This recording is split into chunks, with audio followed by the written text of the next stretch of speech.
চাঁদ মেঘের পেছনে লুকিয়েছিল। হালকা হালকা ঠান্ডা হাওয়া বইছিল। গ্রামের গলি খুব শুনশান ছিল। হঠাৎ করে একটা মেয়ের পায়ের হাঁটার আওয়াজ শুনতে পাওয়া যায়, কিন্তু দেখতে কাউকে পাওয়া যায় না। কথায় বলে এই গ্রামের হাওয়ায় এখনো তার আওয়াজ আছে। না জানে কতবার সে ফিরে এসেছিল, কিন্তু যে তাকে দেখে ফেলে সে কখনো ফিরে আসে না। ঠাকুর বিজয় প্রতাপ নিজের স্ত্রী সুমিত্রা আর মেয়ে রাধার সাথে খাওয়ার টেবিলে বসেছিলেন। মেয়ে খুবই ছোট ঠাকুরজি, এটা কি খুব জরুরি? পরম্পরা থেকে বড় কিছু হতে পারে না। আমাদের পূর্বপুরুষরা এরকমই করে এসেছে। এই গ্রামের এটাই রীতিনীতি। কালকেই বিয়ে হবে। বাবা, আমার মনে হয়। ঠাকুর রাগের চোটে উঠে দাঁড়ান। ভয়? এইসব ফালতু কথা বুঝেছো? কোনো অভিশাপ টভিশাপ কিছু হয় না। কালকে সব ঠিক হয়ে যাবে। তক্ষুনি হঠাৎ হাভেলির জানালা জোরে জোরে নিজেই খুলে যায়। একটা ঠান্ডা হাওয়ার ঝোঁকা ভেতরে আসে। প্রদীপ টিমটিম করতে শুরু করে। দূরে কোনো একটা মেয়ের কান্নার আওয়াজ শোনা যায়। সেই রাত্রিবেলায় দুজন যুবক, অজয় আর মোহন, নিজের সাইকেল দিয়ে যাচ্ছিল। চারদিকে সব কিছু শুনশান ছিল। শুনেছি ঠাকুর সাহেব কোনো বুড়োর সাথে নাকি নিজের একটা বাচ্চা মেয়ের বিয়ে দিচ্ছেন। আমার তো একেবারেই ভালো লাগছে না অজয়। গতবারও যখন এরকম ঘটনা ঘটেছিল না, তখন হঠাৎ করে সাইকেলের চেন আটকে যায়। মোহন নিচে নেমে চেন ঠিক করতে শুরু করে। অজয় তাকে দেখে মজা করে বলে ওঠে, আরে ভয় পাচ্ছিস কেন তুই? কিচ্ছু হবে না, বুঝেছিস? আরে শুধু শুধু ছায়া দেখে ভয় পাস তুই।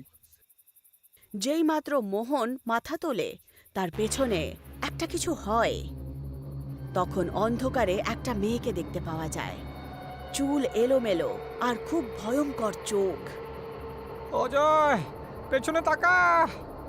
অজয় ঘুরে তাকায়, কিন্তু ওখানে কিচ্ছু ছিল না। দুজনই তাড়াহুড়োয় তাড়াতাড়ি ওখান থেকে পালিয়ে যায়। কিন্তু ওখানে তো কেউ ছিল যে এখনো দাঁড়িয়েছিল। রাধা নিজের রুমে একা বসেছিল। হাওয়া একটু ভারী মনে হচ্ছিল। হঠাৎ করে তার পুতুল নিচে নিচেই পড়ে যায়। সে ভয়ের চোটে তাকে তুলতে যায়, কিন্তু তক্ষুনি হঠাৎ একটা মেয়ের কান্নার আওয়াজ চলে আসে। রাধা ভয় পেয়ে যায়।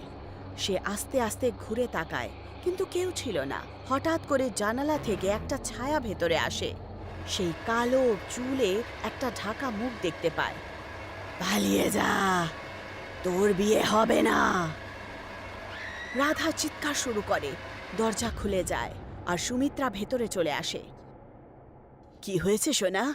রাধা কাঁপা স্বরে ইশারা করে, কিন্তু ওখানে কিছুই ছিল না। ও আবার চলে এসেছে। গ্রামের লোকেরা ঠাকুর বিজয় প্রতাপের হাবেলিতে চলে আসে। ঠাকুরের চেহারা প্রচন্ড রাগে দেখতে পাওয়া যায়। ঠাকুর সাহেব, এই বিয়েটা আপনার থামানো উচিত। গত রাত্রে যা হয়েছিল না, সেটা কোনো সামান্য ঘটনা নয় বটে। এইসব আজে বাজে কথা বন্ধ করো তো। এইসব তোমাদের অন্ধবিশ্বাস। বিয়ে তো আজকেই হবে। গতবারও এমন হয়েছিল জানেন তো। তারপরে যা ঘটেছিল না, সেটা কেউ ভুলতে পারিনি আজ অব্দি। হঠাৎ করে হাভেলির ভেতর থেকে একটা চিৎকার শুনতে পাওয়া যায়। সবাই আশ্চর্য হয়ে ভেতরে দৌড়ায়। রাধা নিজের রুমে মেঝেতে পড়ে গিয়ে কাঁপছিল। তার চোখ ভয়ের চোটে খুলে গেছিল। দেয়ালে নখের চোটের নিশান ছিল। রাধা কাঁপতে কাঁপতে দেওয়ালের দিকে ইশারা করে।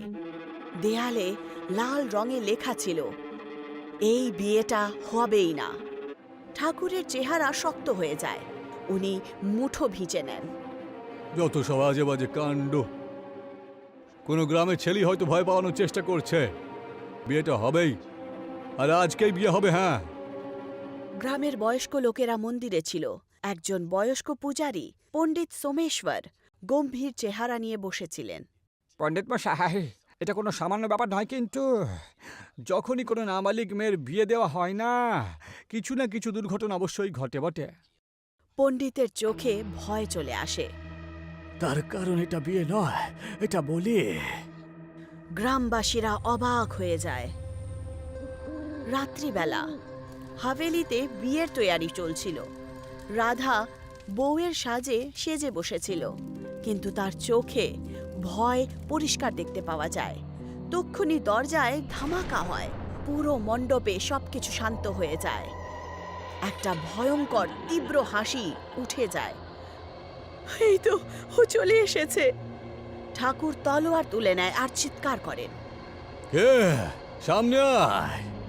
তক্ষুনি মণ্ডপের ঠিক মাঝখানে হাওয়াতে একটা ধুঁয়ো চলে আসে। আস্তে আস্তে তার মধ্যে থেকে একটা ছায়া আকার নিতে শুরু করে।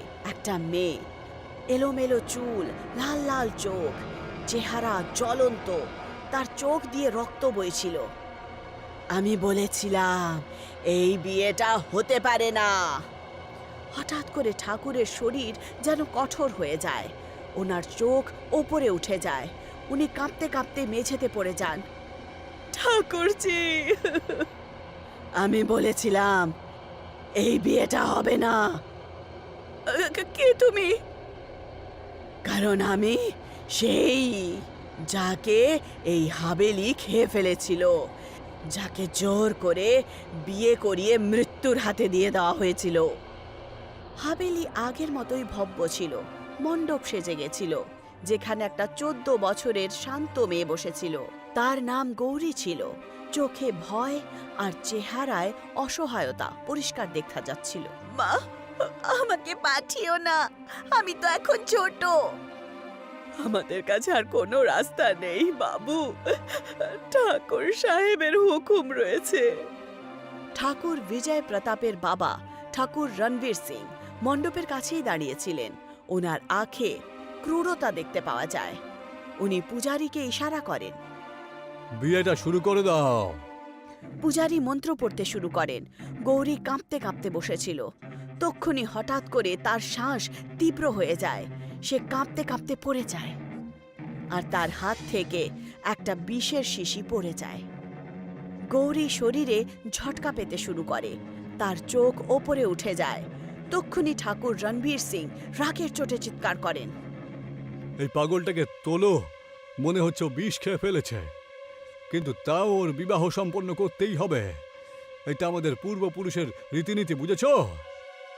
গৌরীর শরীর থেকে হঠাৎ করে রক্ত বইতে শুরু করে, তার মুখ আর নাক দিয়ে রক্ত আসে, আর দেখতে দেখতেই তার শ্বাস বন্ধ হয়ে যায়।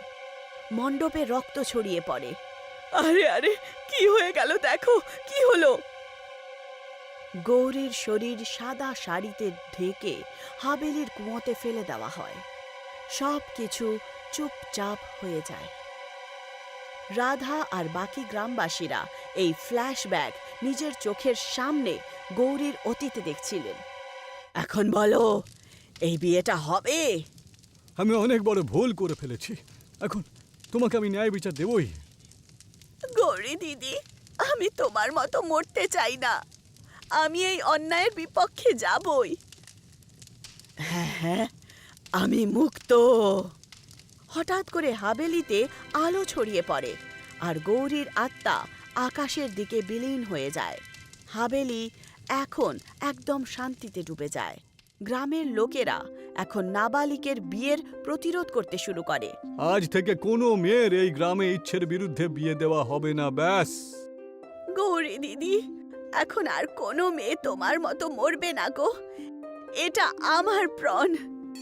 মন্দিরের ঘণ্টা নিজে নিজেই বাজতে শুরু করে, একটা শেষ সংকেত যে গৌরীর আত্মা এখনো ওখানেই রয়েছে, কিন্তু সন্তুষ্ট আর মুক্ত।